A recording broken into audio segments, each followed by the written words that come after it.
¿Me escuchan? Hola, profe, sí. ¿Me escucha Claro y bien? fuerte, claro y fuerte. Bueno, fantástico. Esperen que termino de admitir más gente que sigue entrando.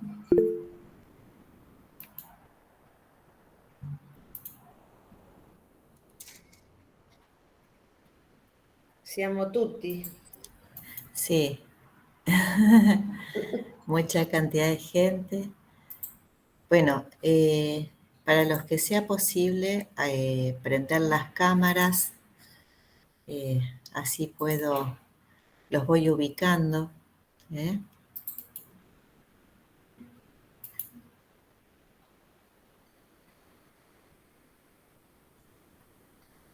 Bueno, esperamos 5 minutitos más y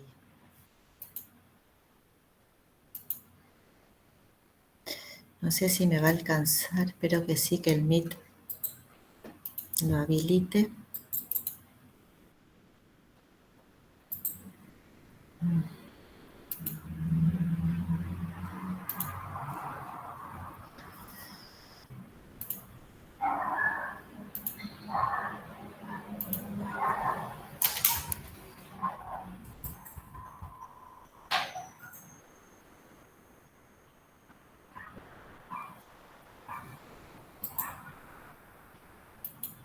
Buenas tardes.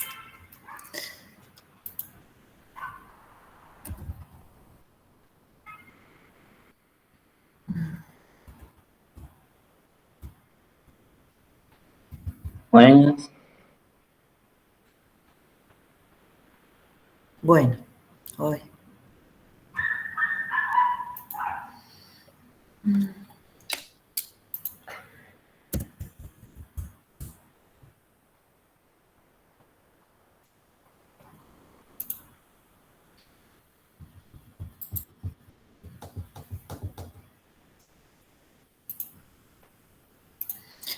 Téngame un poquitito de paciencia que sigue entrando gente. ¿eh? ¿Cómo les va? Buenas, buenas.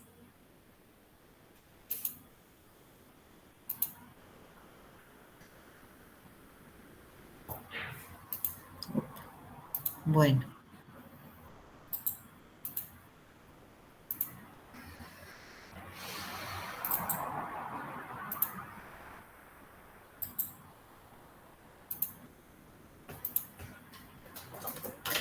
Bueno. ¡Ah!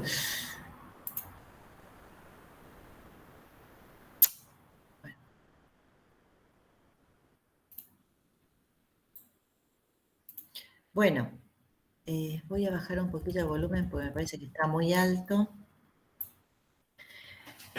Cuéntenme, en general, ¿tienen algún tema en particular que necesiten que yo privilegie?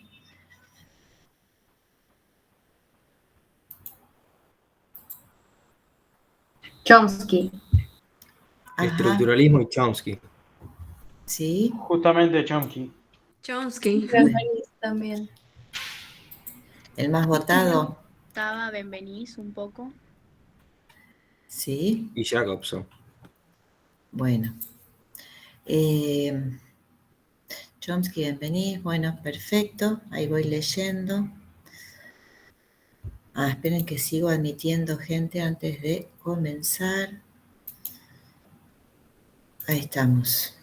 Bueno, vamos a hacer lo posible porque admitir a todos. Bueno, somos hasta el momento 307 personas acá en el chat. Así que bueno, voy a tratar de evacuar todas las dudas que pueda. Lo que les voy a pedir, no voy a tener chance para poder ir leyendo los chats.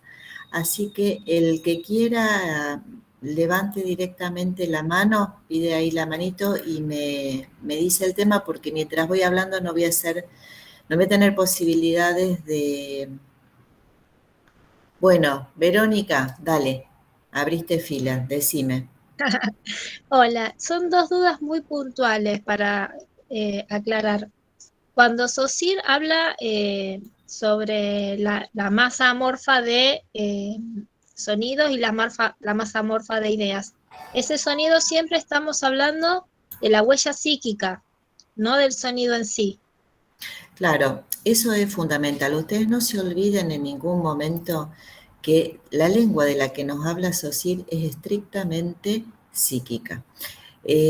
Ustedes tienen que saber que cuando él empieza a trabajar, él va planteando la unión de el sonido con la idea, ¿está bien? Más adelante habla del concepto con la imagen acústica. Finalmente, esperen que siga admitiendo, finalmente él concluye en la formulación de un significado con un significante. Y por supuesto que no se trata en lo más mínimo de que él tenga, que esté visualizando, digamos, el sonido en sí. No es que nosotros en la cabeza tengamos el ruido, ¿sí? No tenemos los ruidos, los sonidos adentro de la cabeza, en la psiquis, ¿sí? Tenemos simplemente representaciones psíquicas de esos sonidos. Son huellas de memoria, ¿está bien? ¿De acuerdo? Bueno, Martí Espalter.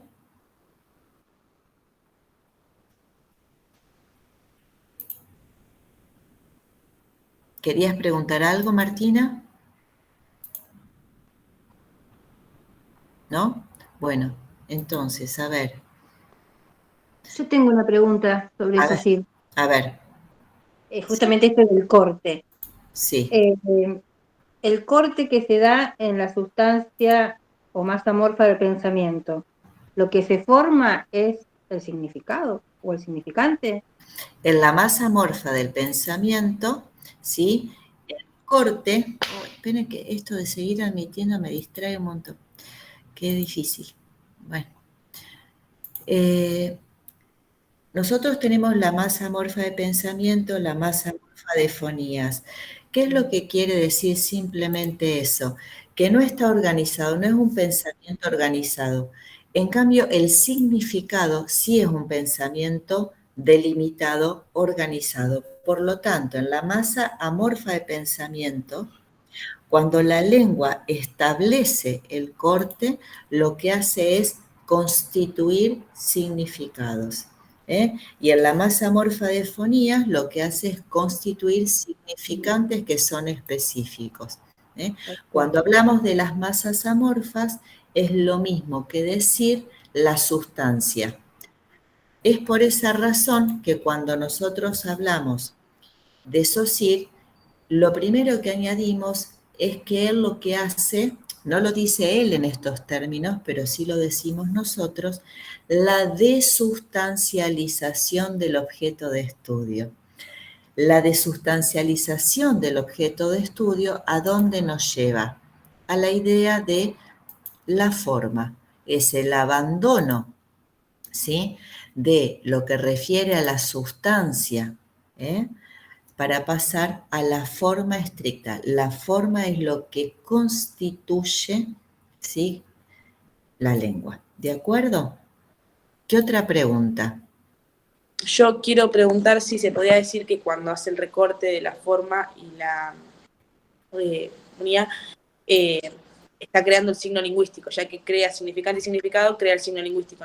Por supuesto, por eso vos acordate que dice Saussure que la lengua establece un corte simultáneo.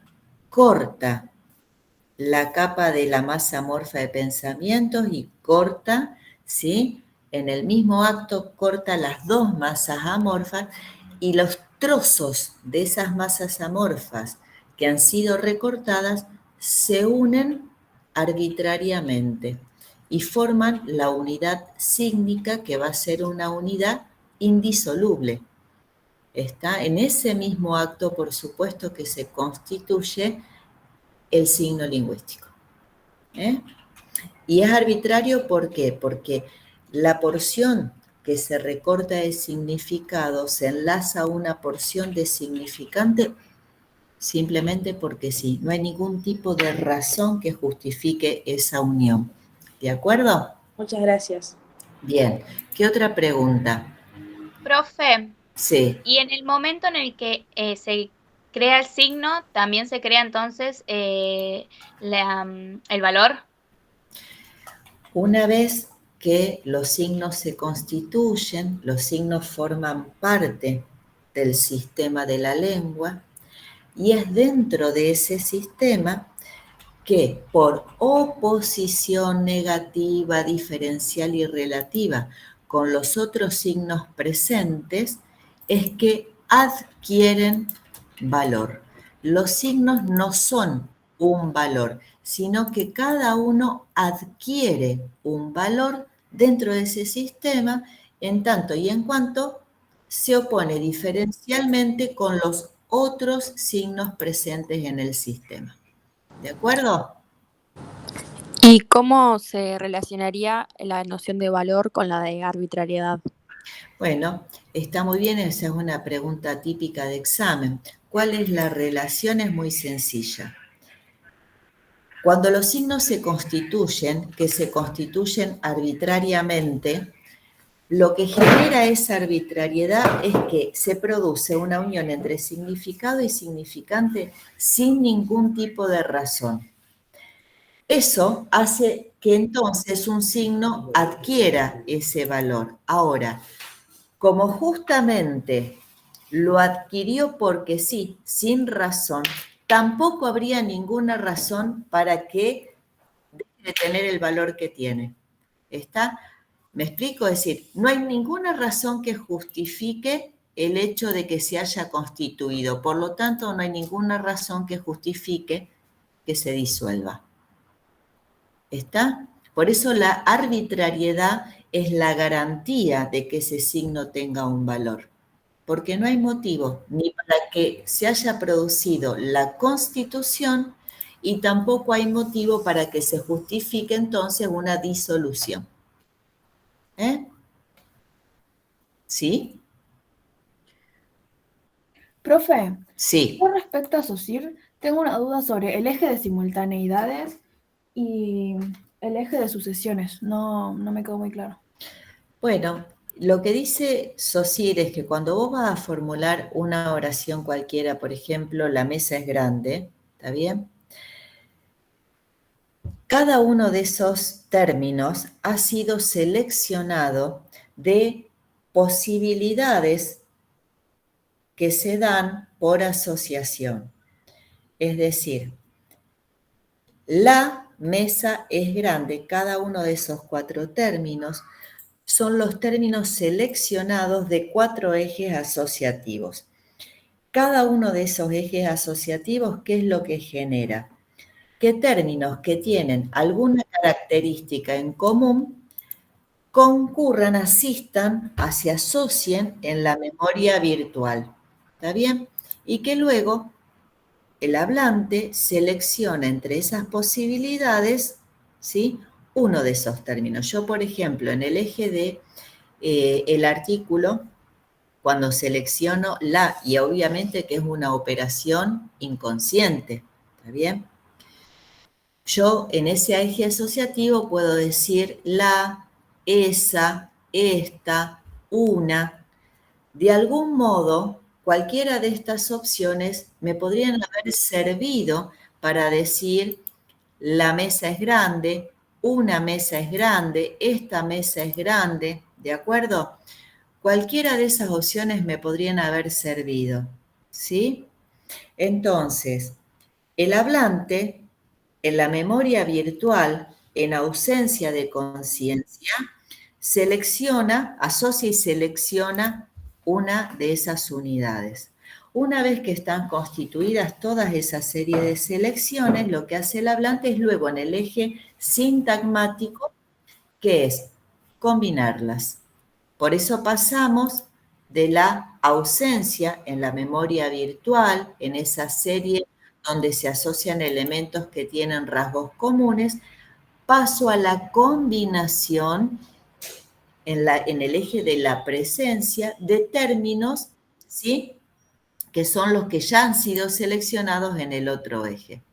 Y se produce por la combinatoria, entonces finalmente la oración, la mesa es grande. ¿De acuerdo? Tengo el eje asociativo, el eje sintagmático. Tengo la operación de selección, la operación de combinación. Tengo la asociación en la memoria virtual de términos que son similares, que son semejantes, pero que a la vez tienen algún rasgo que permite diferenciarlos.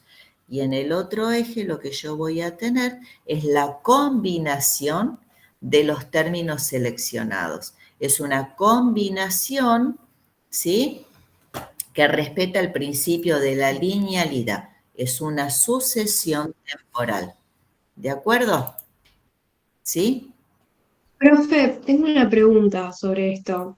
Lo que de las relaciones sintagmáticas y asociativas que estás hablando, que después retoma Jacobson como Sí, selección y combinación, ¿funcionan de la misma manera? Lo sí, que propone Jacobson, es sí. decir.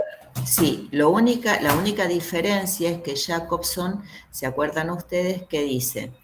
En cada uno de los ejes, que él los va a llamar paradigmáticos y sintagmáticos, ¿qué es lo que va a decir Jacobson? Que él duplica, apaguen el micrófono por favor porque me retorna y me voy escuchando y me pierdo. ¿Qué es lo que dice Jacobson? Que él duplica, ¿sí?, esas operaciones. No es solo ya selección, sino que es selección, sustitución y es combinación y contextura. Cada operación es doble. Son dos caras de una misma operación. ¿Por qué? Porque se selecciona entre elementos que son mutuamente sustituibles porque son semejantes, ¿sí? Por eso se podrían sustituir esta por la, por una, por esa, ¿sí?, en el ejemplo que les di. Y a la vez se combinan y es combinación y contextura. ¿Por qué contextura? Porque cada uno de los términos presentes sirve de contexto gramatical, es un contexto gramatical para los otros términos presentes en el sintagma. ¿Está? ¿Sí? Claro, sí, sí, sí. Entonces, digamos, las relaciones sintagmáticas asociativas funcionan como selección y combinación. Eso sí. Perdón que me distraje leyendo. ¿Cómo dijiste, Son? Sí, que No, no, está bien, está admito, bien. leo los chats, lo escucho a usted, Sí, todo sí, junto, sí. muy concentrada. Sí, decime, Sí, a sí, ver. no, no, no te preocupes, no pasa nada. No, que decía entonces como conclusión en SOSIR, las relaciones sintagmáticas y asociativas funcionan como selección y combinación, solamente que, bueno, después Jacobson le agrega la sustitución y la contextura. Sí, Bueno, dice que las operaciones tienen carácter doble. Es el carácter doble del lenguaje. Selección, sustitución, combinación, contextura. Uno de los chats que escribieron ahí que vi, Juanma, no sé quién sos, por dónde andás. Ojo con esto, no son 4 operaciones como si fuesen 4 operaciones que se dan de modo diferente. En realidad son 2 grandes operaciones que tienen doble cara, que tienen doble faz. Selección, sustitución es una y por otro lado combinación y contextura. Tenemos solamente 2 ejes, ¿sí? Y en cada uno de los ejes se da una operación de carácter doble. ¿De acuerdo? Profe, ¿podría explicar entonces cómo se relaciona lo de paradigma y sintagma? Jacobson, cuando relea Saussure, simplemente va a decir que lo que Saussure definió como relaciones asociativas, él le va a dar el nombre de relaciones paradigmáticas. ¿Está bien? Y que solamente la selección, que es la operación de la cual había hablado Saussure, él va a decir que tiene doble cara, que es selección-sustitución. Y respecto del eje sintagmático, mantiene el nombre sintagmático y va a decir que no solamente se trata de combinar, sino que es combinación y contextura. Es el carácter doble del lenguaje. ¿Por qué? Porque cada operación de las que ya había hablado Saussure, Jacobson las mantiene, pero dice que cada una de ellas tiene carácter doble. ¿Está bien? Pero yo tengo una pregunta sobre Benveniste. Bueno, yo les propongo esto. Yo pedí un meet hasta las 20:30. Vamos a tener tiempo. Vamos a ir evacuando algunas de estas respuestas, pero después a las 19:45 voy a cortar para hablar específicamente de Chomsky. ¿De acuerdo? Porque hay muchas preguntas de Chomsky. Tratemos ahora de evacuar los otros temas. Sí. Vale. Entre los elementos del mismo nivel, las relaciones son distribucionales. Entre los elementos de diferente nivel son integrativas. ¿Me podría explicar? Bueno, lo que está planteando ahí es que hay dos operaciones, ¿está bien? Y luego dos tipos de relaciones. Vos ahí hablaste de las relaciones distributivas, ¿sí? Y de las relaciones integrativas. Las relaciones distributivas efectivamente son las que acontecen dentro de un mismo nivel y las relaciones integrativas entre los niveles, ¿sí? Ahora bien, para que se produzcan este tipo de relaciones, Benveniste lo que plantea es que hay básicamente dos operaciones. Las operaciones son la de segmentación y la de sustitución, ¿sí? Esperen que... Ahí está. Cuando yo estoy sustituyendo, obviamente que es dentro del mismo nivel, porque puedo sustituir rasgo por rasgo, fonema por fonema, término por término, y ya no puedo sustituir frase por frase porque estaría diciendo otra cosa. ¿De acuerdo? Por otro lado, la segmentación lo que me indica es que yo puedo segmentar en el eje de la frase, ¿no es cierto? En el nivel de la frase puedo segmentar, ¿sí? Esa frase. Yo puedo segmentar en el eje, en el nivel del signo. Yo puedo segmentar en el nivel del fonema, pero ya no puedo segmentar en el nivel merismático. ¿Por qué? Porque no tengo una unidad inferior que sea constitutiva del merisma. El merisma es el nivel más pequeño, ¿sí? Entonces de eso se trata, que hay cada uno de los niveles, hay que ver si podemos sustituir, si se puede segmentar, pero esas operaciones se dan dentro del nivel. Luego, las relaciones integrativas, porque lo distributivo, ¿qué es?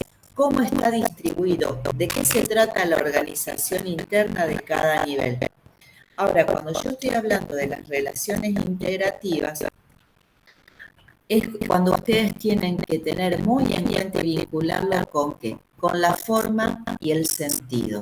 ¿Por qué? Porque cuando yo, de un nivel inferior, ¿sí? Combino las unidades, las asocio en un nivel superior y obtengo fonemas. Cuando los fonemas los combino, los asocio y obtengo un nivel superior, y entonces ya estoy en el nivel del signo. Y cuando yo combino o asocio signos y constituyo una frase, ¿qué es lo que voy armando? Fui subiendo de nivel en esta combinatoria, en esta asociación, desde un rasgo carente de significado, ¿sí? Que es un rasgo estrictamente formal, como es, por ejemplo, la sonoridad. Es un merisma, es un rasgo, ¿sí? Partí de ese elemento que es estrictamente formal y voy combinando, ¿sí? Hacia niveles superiores hasta obtener el nivel máximo, que es el nivel de la frase cargado de sentido. Cuando yo entonces de un nivel inferior voy combinando asociativamente y voy subiendo los niveles, llego a qué? A la búsqueda del sentido. Cuando yo hago el proceso inverso de estas relaciones integrativas, y entonces voy disociando del nivel superior en los constituyentes del nivel inferior. Esto es de la frase al signo. El signo lo voy disociando en constituyentes inferiores y obtengo fonemas. Y los fonemas los voy disociando hasta obtener un merisma. Y ahí me plantan porque no puedo disociar más. ¿Qué voy haciendo? Pasé de la forma cargada de sentido en búsqueda de qué? De la forma más básica, ¿sí?, que tiene el lenguaje, que es el merisma.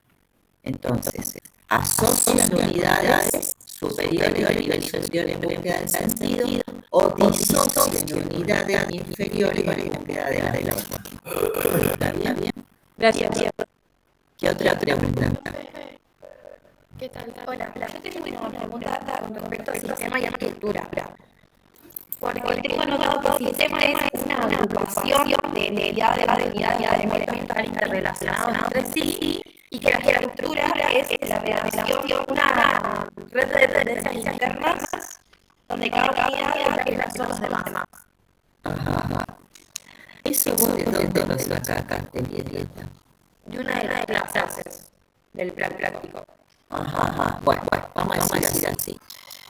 Si nos paramos en eso, sí, vamos a hablar directamente de ese. No hay otro término. ¿Está bien? Y en el marco socialiano, en el SSL, el curso de SSL, digo, curso de lingüística general de la sociedad, vamos a hablar solamente de ese sistema, ¿sí? Es un sistema constituido por unidades, como todos los sistemas, que en este caso son signos verbales. Esos signos verbales mantienen entre sí relaciones solidarias de interdependencia, no son elementos aislados, sino que están manteniendo relaciones, Catalina, atención y concurrencia, no sabría decir, no es lo que dijimos, es concatenación. Bueno, lo sigo acá con Julieta. Entonces, es decir, hablamos estrictamente de eso. Signos que adquieren valor por diferenciación o positiva negativa con otros elementos presentes en el sistema, y esta red de relación interdependencia solidaria es lo que constituye ¿qué cosa? La noción de sistema. Dejamos eso de lado y de la mano de los estructuralistas vamos a empezar a incluir este nuevo término que es estructura. ¿Sí? En el vocabulario socialiano aparece. Nosotros en el estructuralismo vamos a hablar de estructura y lo que vamos a decir es que la lengua es un sistema de signos, ¿sí?, con una estructura interna. La estructura interna es esa red de interdependencia solidaria. Son las relaciones entre los signos. Es la estructura de soporte. Esa estructura de soporte es lo que constituye, lo que arma, lo que organiza el sistema de la lengua. Cuando hablamos entonces de estructura de la lengua, estructura del sistema de la lengua, estamos hablando de una estructura que está organizada por niveles lingüísticos, niveles que están organizados por jerarquía, desde el más pequeñito, ¿sí?, hasta el más alto. Son los niveles lingüísticos de Benveniste que hablamos recién con Malena. ¿De acuerdo? Entonces, la lengua es un sistema sostenido en una estructura interna. Esa estructura está organizada por niveles de análisis. Por eso es que los niveles son operadores, porque me permiten la organización interna. ¿Sí? Gracias. Ahí está. A ver, hay alguien había escrito acá. Sí. Entonces, que la lengua, que la noción de nivel toma la lengua como una jerarquía de instancia, puede ser. ¿Cómo? La lengua toma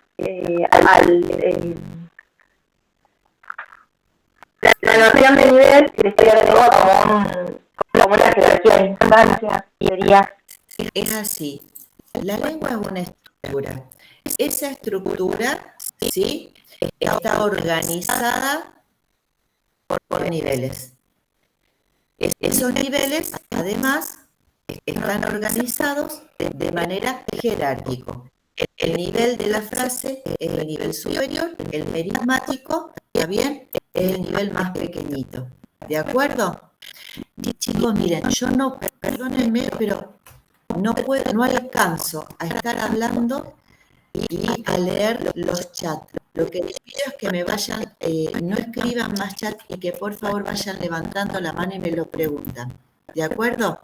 Discúlpenme, pero no me da para ir leyendo e ir hablando. Entonces, es simplemente eso. Es una estructura organizada por niveles que se organizan no de cualquier forma, sino jerárquicamente. ¿De acuerdo? ¿Sí? ¿Qué otra pregunta tienen? Profe, buenas noches, ¿me escucha? Uy, disculpame. Sí, ¿quién está? Dale vos, dale. Dale, gracias. Volviendo a Jacobson, el carácter doble del lenguaje.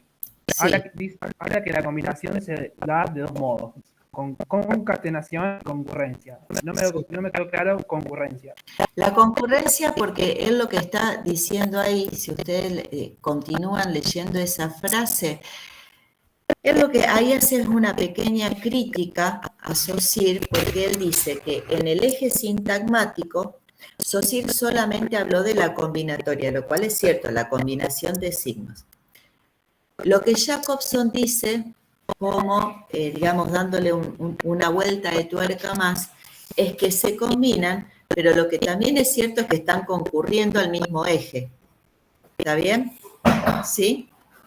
Y sí, concurren. Hay una presencia simultánea de todos esos términos combinados. Es cierto, ¿sí? Pero digo, es como muy finito. Ustedes sostengan esta idea. Dos operaciones, carácter doble, selección, sustitución, combinación y contextura. No se enrollen con la concurrencia. ¿De acuerdo?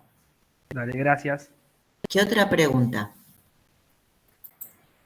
Profe, buenas noches. Sí, Darko. Yendo a Benveniste, cuando él articula, bueno, cuando él critica la noción de arbitrariedad de Saussure, bueno, yo leí que no necesariamente es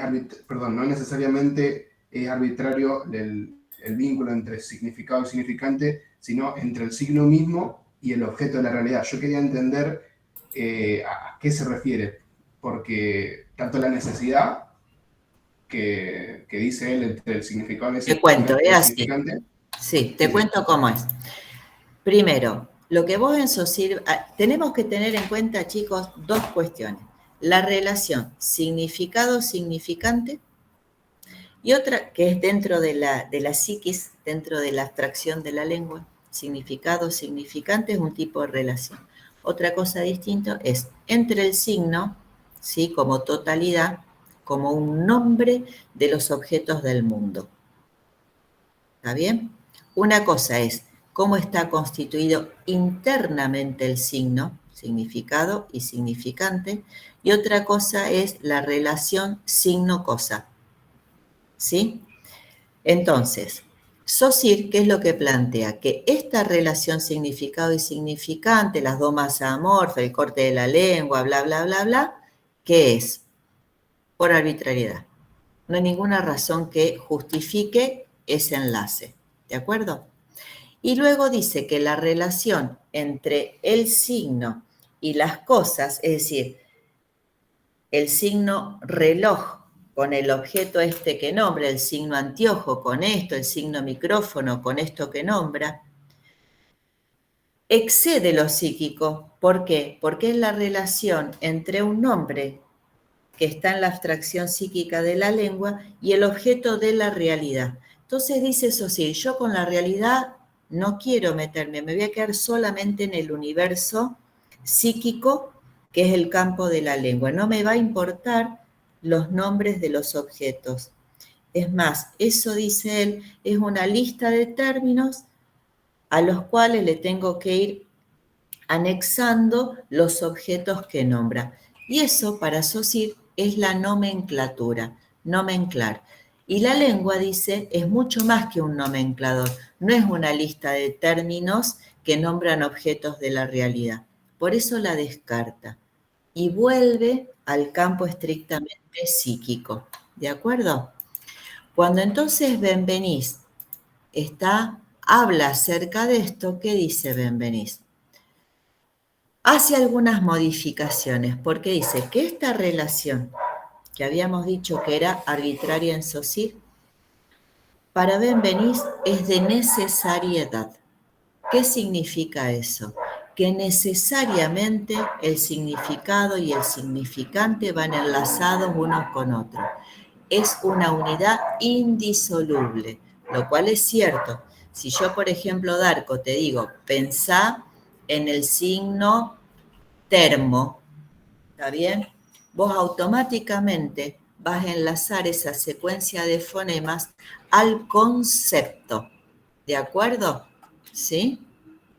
Ahora, si Benveniste luego lo critica es porque dice que son necesarias la unión del significado y significante.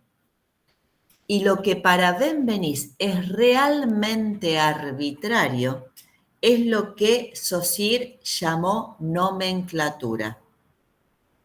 Lo que para Benveniste es realmente arbitrario es la relación de los signos con las cosas de la realidad que nombra. Por eso Benveniste, digamos, suma un tercer término que es la realidad, ¿sí? Que es lo que Saussure rechazó. Chicos, no me escriban, pregúntenme porque me distraigo, no me puedo concentrar porque se me van los ojos y me pierdo entre la lectura y la palabra, no puedo las dos cosas.